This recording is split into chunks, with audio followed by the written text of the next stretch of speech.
And I find this letter really wonderful for us to reflect on today, because on October 26th, we'll have new members service. We'll have folks coming forward and saying, I want to be in community with you. And I want you to see me as your brother and your sister, not just a tourist or a visitor or somebody that pops in once in a while. I want you to see me as your brother and your sister and walk with you in faith. We have, I think, about 4 people so far for the October 26th service. So I see one more hand. God bless you, Shelley. That would be wonderful to have you on October 26th coming forward and opting to have us as your family. So thank you. Very excited about that. I'm not going to put anybody else on the spot, but please, if you are not in the membership roles, take this opportunity. And the reading today is really pertinent to that as we are in community with one another, we're called to a couple of things. One is to forgive each other. As the first reading, the gospel video, and I recognize that the video was a bit fast. I think maybe next time we'll read it, I'll have somebody reading it.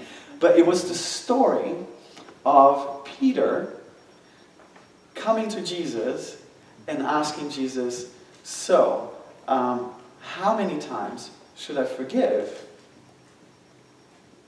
7 times?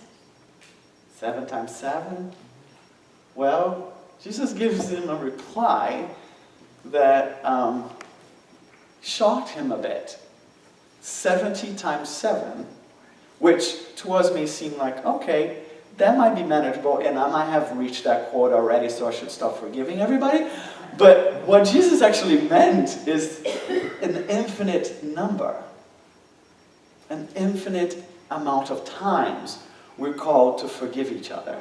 Especially if we have committed to walk with each other in faith. An infinite amount of times. That's when we are called to forgive each other. So it's really, I was very moved when the lectionary readings line up so much with what's happening in our community, what's happening in adult conversation this morning, very pertinent to some of the questions that came up. So the beauty of it is that it's not just a requirement on us to forgive infinitely, but it comes from the fact that we are forgiven an infinite amount of times. And some of us struggle with that idea. And we hold ourselves pretty tough. We really judge ourselves very harshly. And last Sunday I said, and I'll repeat it again, yes, you may be worse than you think you are, but you are also infinitely better than you think you are. So we are called to forgive an infinite amount of times because we are forgiven. Always forgiven. Even when we don't recognize that we have hurt each other and we have hurt God in the process. And this is not a jail-free card. This does not mean go around and just hurt people left and right and do all sorts of horrible things because you're forgiven. You will. But that requires accepting that forgiveness. And accepting that forgiveness requires you to have consciousness, have conscious that you have hurt somebody. So this beautiful readings for this morning relate so much to our brothers and sisters coming forward, because in being with one another in community, we are going to have to forgive you. And we ask you to forgive us when we misstep and we don't fulfill the commitment we'll make to you to be with you through thick and thin. And the reading we just had from the letter to the Romans is addressing, so that was forgiveness. Drop that chain, keep on going. The letter to the Romans by Paul is addressing an issue that was happening in the community in Rome. Because in Rome, it wasn't just Reformed Jews that were following God's guidelines. There were Gentiles. There were people that were used to eat ribs and bacon. And out of sudden, the Reformed Jews that they were not even calling themselves Christians back then. They were just living a reality that already existed there. They were holding each other pretty carelessly and talking about each other and pointing fingers at each other, saying, well, you're not as good as I am because you do this and you do that. And in this letter, it focuses on dietary restrictions that were held back then, but it wasn't just about that. It wasn't just about who eats what, if it's kosher or not kosher, if it's halal or not, halal for our Muslim brothers and sisters. But it was about circumcision, which was another aspect.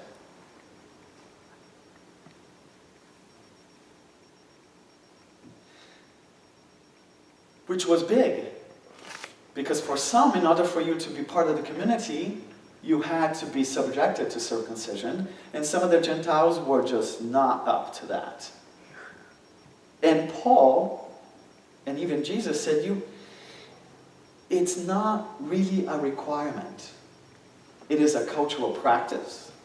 It is important to my Jewish children because it's part of the history of the covenant with God. But if you're a Gentile, it's not necessarily part of your history, capital H history. So why should we impose that on our Gentiles, brothers and sisters? And that debate was heated. It was bringing the community apart. It was really hurting them. So Paul writes a letter and says, so how about this? What if, instead of pointing fingers and telling other people what they should do and how good you are because you do this and do that, how about taking care of your own business? How about doing what's important for you to do to maintain your relationship with God?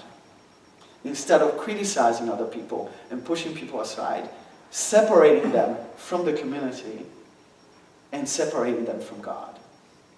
So that was the letter to the Romans. That was what they were discussing. It seems to be that it was just about what to eat and what not to eat, which was a big deal because in order for you to be part of the community, the early church, communion and breaking bread together was vital.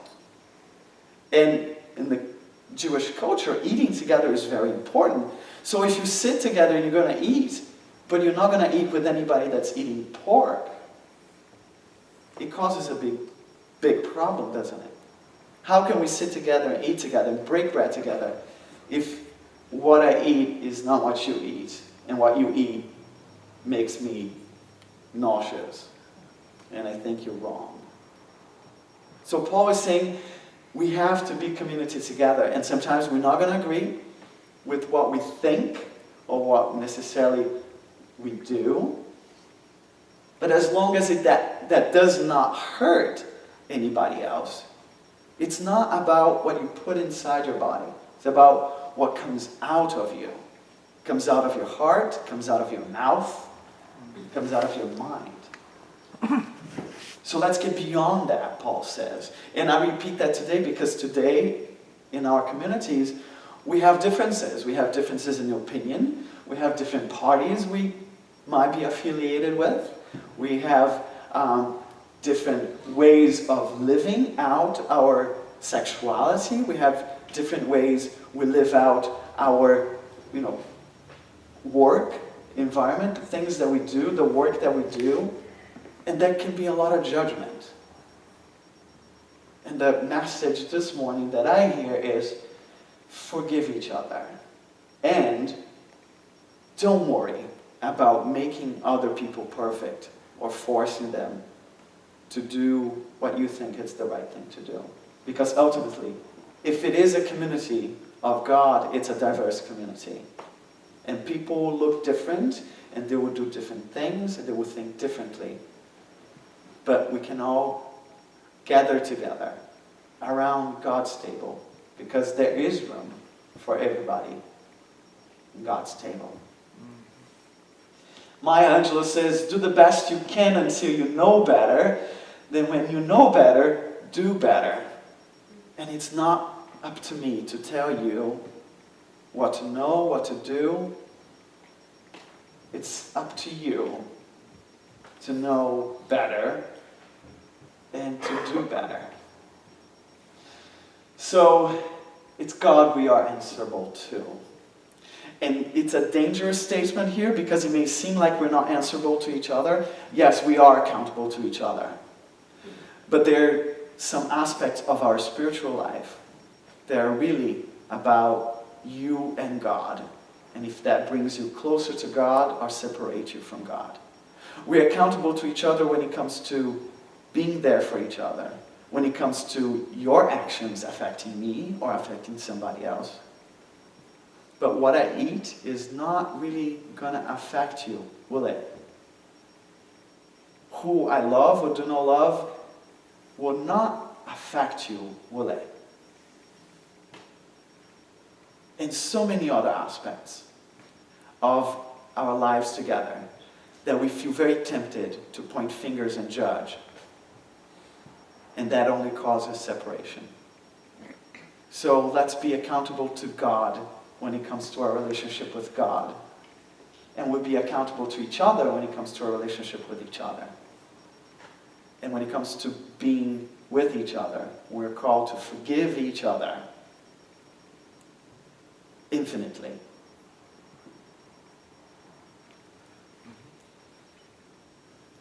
Amen? Amen. There is